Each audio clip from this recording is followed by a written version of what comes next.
Olá, amigos, tudo bem com vocês?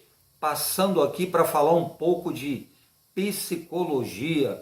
Na verdade, a gente está passando aqui para atender a um pedido aí de um dos nossos seguidores, né? Que nos pergunta sobre id, ego e superego. Ele diz que ouve muito falar sobre isso. Eventualmente lê alguma coisa de psicologia que fala em id, ego, superego. Aí ele pergunta, professor, o que significa isso? Quando a gente fala em id, ego e superego, automaticamente a gente vai falar em psicanálise. E não dá para falar em psicanálise sem falar no pai da psicanálise, que foi Sigmund Freud. Então o tema desse vídeo que você está assistindo agora é Freud. Tá? Então a pergunta foi essa. O que significa id, ego e superego?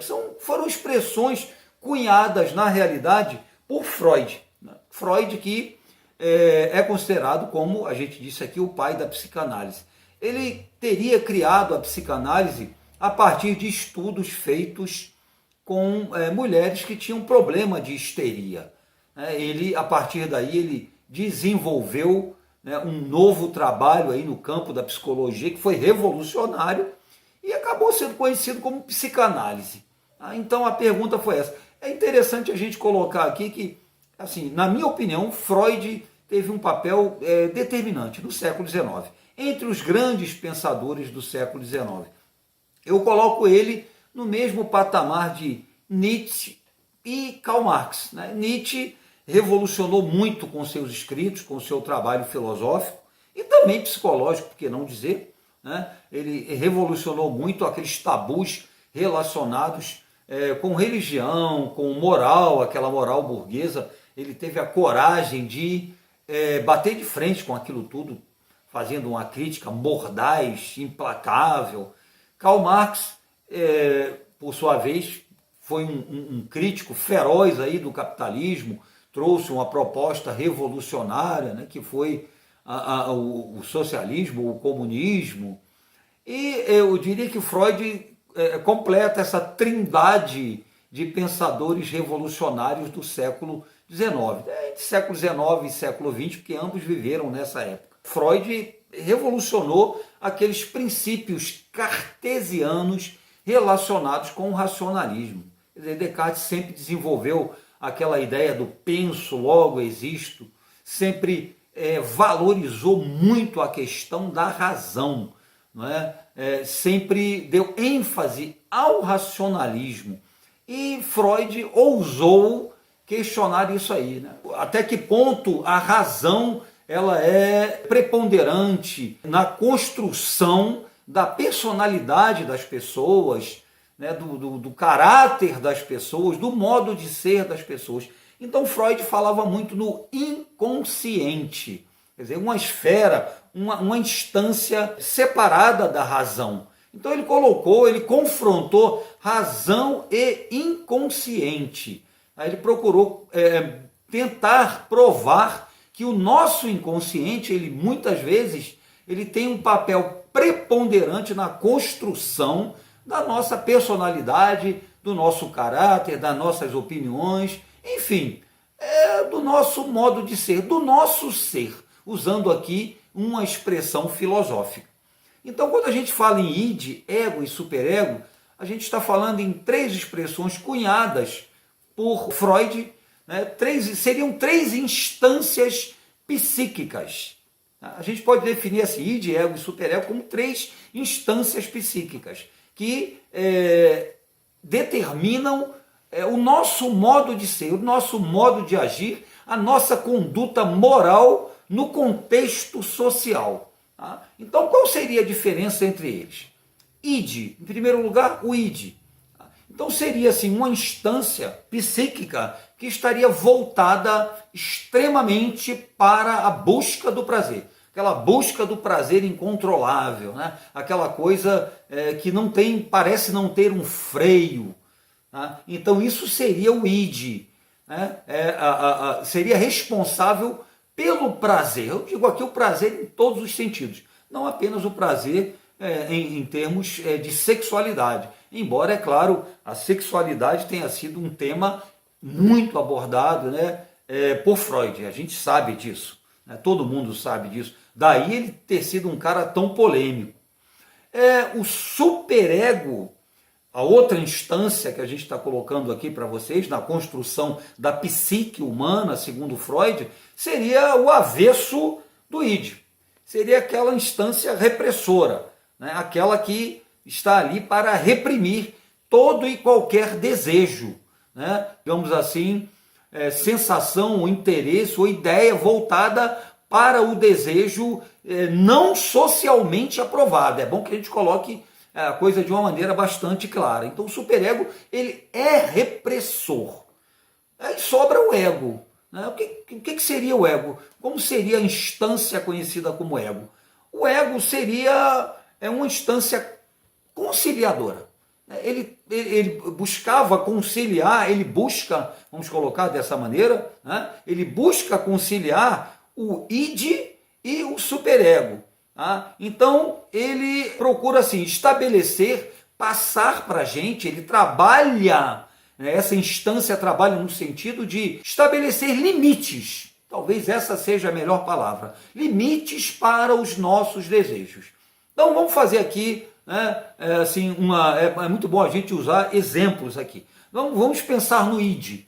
Né? Imagina, por exemplo, você que de repente se apaixonou pela sua professora de história, né? Aquela mulher bonita, que não anda, ela flutua, é inteligente, é culta, você de repente descobre que está apaixonado por ela, né? Apaixonado, tem uma atração irresistível por ela. Vamos pegar a face oposta da coisa. Imagine aquele seu amigo chato demais, que você não suporta, que você tem vontade de chegar para ele e falar: some, não vem aqui em casa, desaparece daqui. Não é? Você não suporta a presença dele porque acha ele muito arrogante. Pronto. Então são dois exemplos de desejos, né? Opostos. Um de atração, o outro de, vamos chamar de repulsão. Então é claro que você não vai chegar nunca para sua professora e dizer: eu estou morrendo de amores por você, não é? Estou apaixonado por você. É claro que você não vai chegar para aquele seu amigo e dizer para ele: ó, para de vir aqui em casa, não gosto de você, não suporto você, você é arrogante. Quem é que faz esse trabalho nesse sentido? Quem faz esse trabalho é o ego. É o ego que faz esse trabalho. Ele procura estabelecer limites, estabelecer assim a forma, né? A maneira através da qual você vai lidar com esses sentimentos que são extremos, né? Com essas sensações, esses sentimentos que socialmente eles trariam problemas para você, com certeza. Então essa é a diferença. O id quer o prazer, o superego reprime, tá? E o ego, vamos administrar isso aí, vamos ver até onde que dá para ir cada coisa, etc, etc. Então é assim que funciona, tá? Essa seria a diferença, de uma maneira, claro, objetiva, assim, bem simples, entre essas três instâncias, né, psíquicas que nós temos, né, que nós carregamos, todos nós carregamos, isso numa visão freudiana, é claro, né? Agora sim, eu vou aproveitar, deixa, né, para colocar assim, outros pontos interessantes em relação a Freud. Né? Freud é muito complexo, a gente pretende voltar aqui no tema, né? Mas assim, vamos aproveitar, deixa. Freud falava muito também no chamado adiamento do princípio do prazer. É claro que todo mundo busca o prazer. Felicidade está ligada aqui, é o prazer. Então Freud tinha uma teoria bastante interessante que era exatamente essa, relacionada com o adiamento do prazer, do princípio do prazer. Ele dizia o quê? A sociedade, para que ela seja perene, para que ela continue a existir, ela tem que ser repressora, ela precisa ser repressora. Então ela reprime o prazer. O indivíduo ele reprime o prazer em prol, por exemplo, do trabalho. Tá? Isso seria uma condição, segundo a visão freudiana, para a própria manutenção da civilização, da humanidade. Né? A sociedade, a história da sociedade seria a história da repressão. Então ele colocava isso aí. Uma coisa que foi assim questionada. Que foi questionada, por exemplo, por Herbert Marcuse. Marcuse que participou, fez parte aí da escola de Frankfurt, sobre a qual a gente já pôde falar aqui na Polis. Marcuse questionou isso aí. Tá? Ele questionou, ele não concordava muito com Freud nessa ideia de ter que adiar o prazer, né, para que a sociedade continue a existir, para que a civilização continue a existir. Mas a gente vai tocar isso depois sobre esse tema, né, em outro vídeo. Tá? Outro aspecto interessante se refere ao estudo dos sonhos. Freud foi um dos precursores do estudo dos sonhos. Tá? Ele estudou profundamente os sonhos. Esse livro aqui, essa obra aqui é clássica, tá? A interpretação dos sonhos de Freud.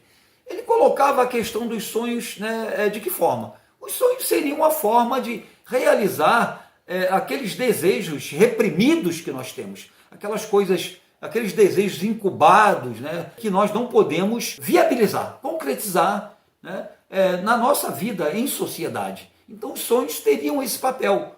Ele estudou profundamente isso aí, estudou profundamente esse tema. Outro aspecto interessante é a questão do uso da hipnose.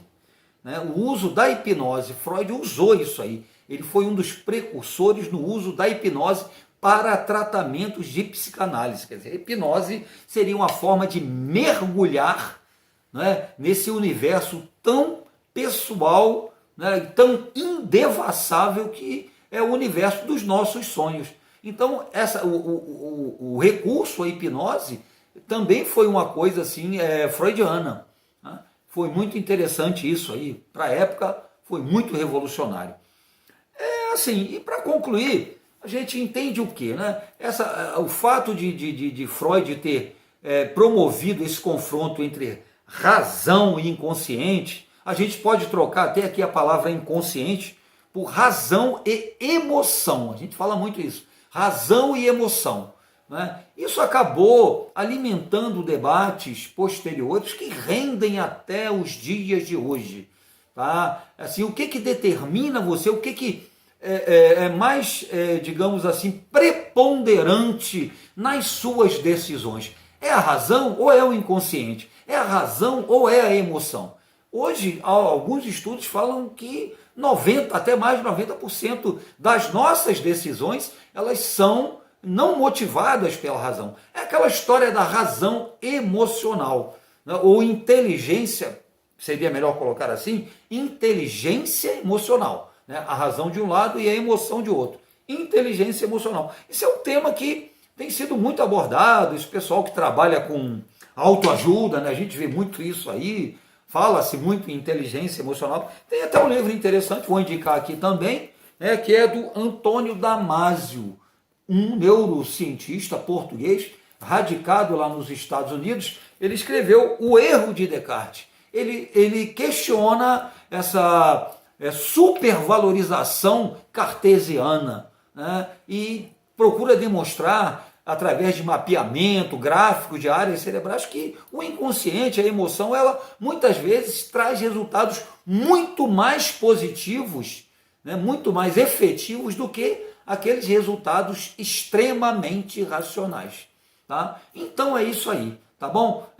A gente deixa aqui um grande beijo para vocês, convida vocês a conhecerem o Instagram, nosso Instagram está bombando, tem Freud lá, vai lá, que você vai encontrar mais informações, tá bom? E encontro vocês aí no nosso próximo vídeo. Tá bom, gente? Um grande abraço, um forte abraço e continue com a gente aí.